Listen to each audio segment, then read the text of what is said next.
ओम शांति। पवित्रता, ब्रह्मचर्य और द्वापर कलयुग। सतयुग, त्रेता अर्थात स्वर्ग अर्थात राम राज्य के बाद द्वापर कलयुग अर्थात नरक अर्थात कि रावण राज्य आता है। द्वापर कलयुग में भी आत्माएं पवित्र हो सकती है, क्योंकि जो आत्मा परमधाम से इस धरा पर आती है उस क्षण तो वो पवित्र ही होगी। आने के बाद उसमें देहभान की खाद पड़ना आरंभ होगी, परंतु उनका जन्म तो काम विकार से ही होगा और बाद में उनको भी किसी को जन्म देने के लिए काम विकार में ही जाना होगा। इसलिए उनको उस समय ब्रह्मचारी नहीं कहा जा सकेगा। ब्रह्मचर्य के आधार पर ही देवताओं की पूजा होती है और पतित मनुष्य उनकी पूजा करते हैं। साकार बाबा की 3 अक्टूबर 2011 के रिवाइज्ड महावाक्य में बाबा कहते हैं, झाड़ के चित्र में आधा आधा कल्प का माप पूरा है, उससे एक्यूरेट समझाने में आएगा। ये ज्ञान बेहद के बाप के सिवाय और कोई समझा न सके। देवताएं भी पुनर्जन्म लेते नीचे उतरते आए हैं, ये किसको भी पता नहीं है। अभी तुम जानते हो सतो प्रधान से सतो रजो तमो में कैसे आते हैं। आत्मा में खाद पड़ती जाती है और कलाएं कम होती जाती है। 29 अक्टूबर 2010 साकार रिवाइज्ड महावाक्य। बाबा कहते, ये बेहद की पाठशाला है। ये है ही राजाई स्थापन करने के लिए राजयोग की पाठशाला। नई दुनिया की स्थापना, फिर इस पुरानी दुनिया का विनाश होना है। इस समय 5 तत्वों सहित सब तमो प्रधान बने हैं। बाप आकर तत्वों सहित सारी दुनिया को सतो प्रधान बनाते हैं। अब तुम मुझे याद करो तो पावन बन जाएंगे और विश्व के मालिक बन जाएंगे। 19 अक्टूबर 2010 साकार मुरली। ये सब बातें जो समझदार है वे ही समझ सकते हैं। बाप ने समझाया है, ऐसी कोई युक्ति रचो जो मनुष्य सहज समझ जाए कि कैसे हम पूज्य सो पुजारी और पुजारी से पूज्य बनते हैं। पावन को पूज्य, पतित को पुजारी कहा जाता है। यहाँ तो सब पतित है, क्योंकि विकार से पैदा होते हैं। मुख्य है याद की बात।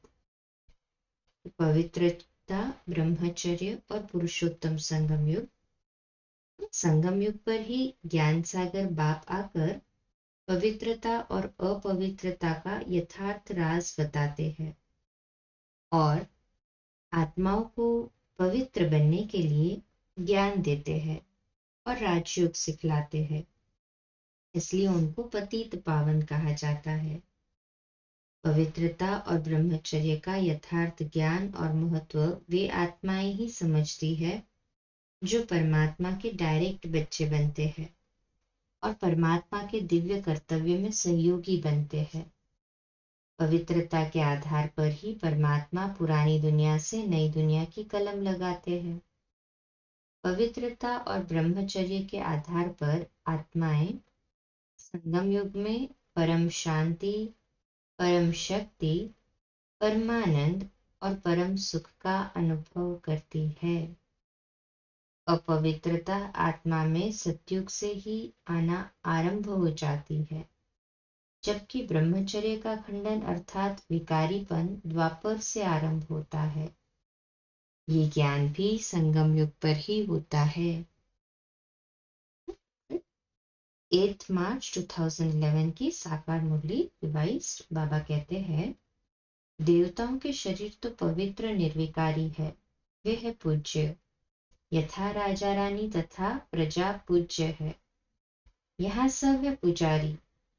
बाप सुखधाम का मालिक बनाने, मनुष्य से देवता बनाने के लिए तुमको पुरुषार्थ करा रहे हैं। तुम्हारा ये है संगम युग। यह है कल्याणकारी संगम युग, जब सबका कल्याण होता है।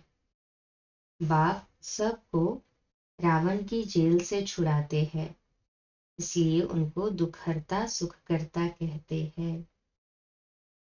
6 फरवरी 2011 की साकार मुरली में परमात्मा महावाक्य है, बाबा को विचार आया कि बच्चों को ऐसे समझाना चाहिए कि पतित पावन बाप का फरमान है, पवित्र बनो। ये पुरुषोत्तम संगम युग है, जो पवित्र बनने का युग है। तो तुमको डीटी वर्ल्ड सॉवरेनिटी बाप से वर्षे में मिल सकती है।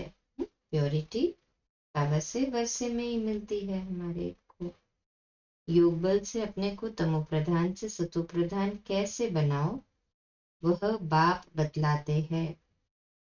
17 नवंबर 2010 के रिवाइज्ड महावाक्य है।